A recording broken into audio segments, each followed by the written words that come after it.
आज जो कहानी सुनाने जा रहा हूँ मेरी फेवरेट कहानी है।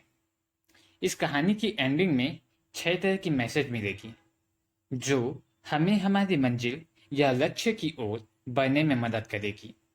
जय श्री कृष्णा एंड हेलो दोस्तों, मेरा नाम वेद है और आप सभी का मेरे यूट्यूब चैनल में स्वागत है। सालों पहले की बात है। काशी नाम का राज्य हुआ करता था। एक दिन काशी राज्य के मंत्रीगण, जनपद व मंत्रिपरिषद ने राजतंत्र व्यवस्था को बदलकर लोकतंत्र में परिवर्तित कर दिया। उस काशी राज्य में राजा का कार्यकाल 5 वर्षों के लिए निर्धारित किए गए।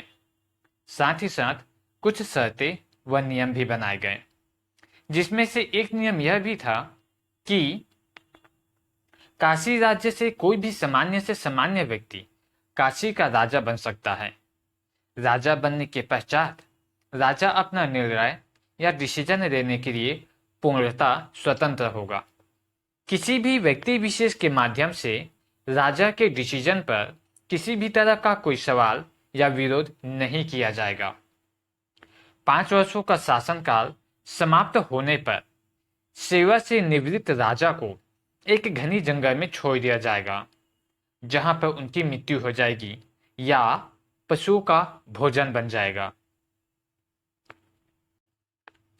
काशी में जब पहली बार 5 वर्ष के लिए राजा बनाए गए तब वह राजा बहुत खुश थे। अब तक जीवन में जो भी ख्वाहिशें अधूरी थी, राजा बनने के बाद वो सारी ख्वाहिशें पूरी हो गई। कलिकाओं के नित्य का आनंद सुबह शाम लेने लगे। शाम होते ही मदिरा के नशा में डूब जाने लगे। राजा की जो भी महत्वाकांक्षाएं थीं, वो सारी भौतिक सुख 1 साल के अंदर में ही पूरे हो गए। 1 साल पूरा होते ही राजा आने वाले कल के बारे में विचार करने लगा। कल्पना करने लगा कि 5 साल की शासन काल समाप्त होने पर उन्हें जंगल में भूखे जानवरों के समक्ष छोड़ दिया जाएगा, जहां पर उनकी मृत्यु हो जाएगी। मृत्यु का भय हर किसी को सताता है। यही कारण है राजा को भी अब मृत्यु के भय के कारण दरबार के कार्यों में कोई रुचि नहीं रहा। नृत्य और संगीत का आनंद लेते समय मन में मृत्यु का विचार आ जाते, भविष्य की कल्पना छा जाती, भय से कांप जाते और इस तरह से राजा को भविष्य की नकारात्मक चिंताएं सताने लगी, जिसके कारण राजा को कई तरह की मानसिक बीमारियां हो जाती है, जिसके कारण राजा का शरीर कमजोर होने लगता है। शरीर कमजोर बीमार होने के कारण अब राजा अपने महल से बाहर निकलना बंद कर देते हैं। दिनों दिन राजा का सेहत गिरता ही जाता है। राजा के शासनकाल के 5 वर्ष राजा के शासनकाल के 5 वर्ष के आते तक इतना अधिक दुर्बल हो जाते हैं कि वह अपने बिस्तर से उठ भी नहीं पाते हैं। इस तरह से काशी राज्य के प्रथम राजा का शासनकाल 1 साल खुशियों के साथ गुजरा और 4 वर्ष बीमारियों के साथ। और 6वें वर्ष में जब वह सेवानिवृत्त हो जाते हैं, तब लोकतंत्र के प्रथम राजा को घने जंगल के मध्य में छोड़ दिया जाता है, जहां पर उनकी मृत्यु हो जाती है। और मृत्यु कैसे होती है, कब होती है, इनकी खबर देने के लिए भी कोई सिस्टम नहीं रहता वहां पर।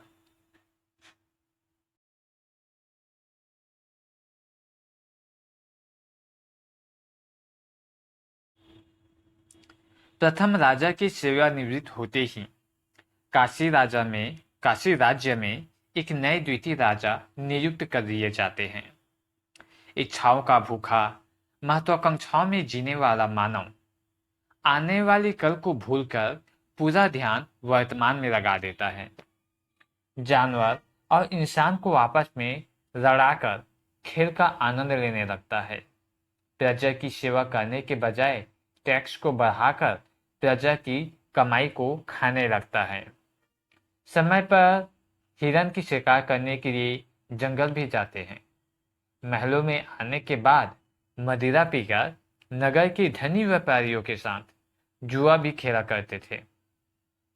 इस तरह से चंचल मन का गुलाम बनकर राजा अपना दिन बिताने लगा। शासनकाल 1 वर्ष पूरा होने पर राजा का समस्त आनंद, विनोद व भौतिक सुख से उबने लगा। 1 वर्ष पूरा होने पर राजा अपने समस्त आनंद, विनोद और भौतिक सुख से उबने लगा। तब एकाएक उनका ध्यान भविष्य की ओर जाता है। राजा अपने इस राजा के पद को खोना नहीं चाहते थे। लोकतंत्र की व्यवस्था या प्रणाली होने के कारण राजा को ऐसा कोई उपाय नहीं सूझा जिससे वह आजीवन के लिए काशी का राजा बन सके। राजा की सत्ता को खो देने के डर से राजा अंदर ही अंदर नकारात्मक विचारों को अपने मन में आमंत्रित करने लगा, जिसके कारण प्रथम राजा के भांति ही द्वितीय राजा भी कई तरह की मानसिक बीमारियों को जन्म देता है, अपने मस्तिष्क में जन्म देता है। बीमारी में ही इनका भी 5 वर्षों का शासनकाल देखते ही देखते आंखों के सामने निकल जाता है। अंत में 6वां साल आने पर द्वितीय राजा को भी लोकतंत्र के नियमानुसार जंगल में छोड़ दिया जाता है। जंगल में उनकी साधारण मृत्यु होती है या किसी जानवर का भोजन बन जाता है, किसी को कोई खबर नहीं होती है। इस तरह से काशी राज्य में समय के साथ नए राजा की नियुक्ति होती गई। यह सिलसिला सैकड़ों वर्ष तक चलता रहा। जितने भी राजा आते, 1-2 साल शासन करते, उसके बाद मृत्यु के भय के कारण, शासन खोने का भय के कारण मानसिक बीमारियों का शिकार हो जाता। सदियों बाद कई पीढ़ी निकल जाने के पश्चात काशी में एक नया राजा आते हैं। इस बार का राजा किशोर अवस्था से युवा अवस्था में कदम रखे ही होते हैं कि उन्हें काशी में राजा की शासन सत्ता मिल जाती है। जीवन का अनुभव कम होता है, किंतु मुखमंडल खिलता हुआ दिखाई देती है। ऐसा लगता है मानो कोई प्रतिभा लेके आया हो। शासन की डोर संभालते समय नवयुवक को भी लोकतंत्र की सभी नियम व शर्तें बता दी जाती है। प्रथम वर्ष में नवयुवक अपने राज्य की जायजा लेता है, उन्हें सुदृढ़ और सशक्त बनाने के लिए योजना तैयार करता है। साथ ही साथ अपने जीवन को बहुत ही अच्छे ढंग से पूरे होश हवास के साथ जीता है। राज्य में जो भी समस्या होती है, उन सभी समस्याओं का निवारण किया जाता है। इस तरह से राजकीय कामकाज का 1 वर्ष निकल जाता है। शासनकाल के दूसरे वर्ष के प्रारंभिक समय में राजा के आदेश पर मंत्रिमंडल की मीटिंग बुलाई जाती है, जिसमें नवयुवक राजा कहता है, 5 वर्ष के शासनकाल के बाद काशी के राजा को जिस जंगल में छोड़ दिया जाता है, उस जंगल की सफाई कर दी जाए। जंगल के सभी पेड़ों को काट दिया जाए। काशी के लोकतंत्र में राजा के लिए गए डिसीजन पर किसी के द्वारा कोई भी सवाल जवाब नहीं किया जा सकता था। इसीलिए सभी ने राजा के आदेश को सहजता के साथ स्वीकार कर लिए। जंगल की सफाई होते होते शासनकाल का दूसरा वर्ष भी निकल जाता है।